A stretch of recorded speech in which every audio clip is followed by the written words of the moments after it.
Wezareta Derve'ye Amerika'ya hişyari dide. Ditu şertu merçanden için İran'e. Wezareta Derve'ye Amerika'ya di daxuyaniyeke de got ku hizmeten konsulxaneye roja çarşeme 15 Oktobera 2025 ji bo Velatiyên Amerikî peyda nabin. Daxuyanî hizmeten vekî dayîna pasaporte, raporên konsulxaneye, ji dayîkbûna li derveyî welet û hizmeten notere ra divestîne. Ev biryar piştîveyeke te ku Washington'e bitundî hişyarî da Velatiyên Amerikî ku dîtu şert û merçande neçin İranê. Daxuyaniyê tekeskir ku hizmeten konsulsaneyên pêvîst de bi rêya beşa berjewendiyên derve ya balyozxaneya Swissrê li Tehranê ku nûnertiya berjewendiyên Amerîkî dike, berdewam bikin.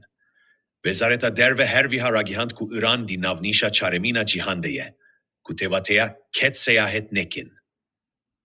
Di hişyariyê de hat gotin ku divê Velatiyên Amerîkî planeke serbix ve hebe, ku ji İranê derkevin beyî ku swê bisperin alîkariya Amerîkî.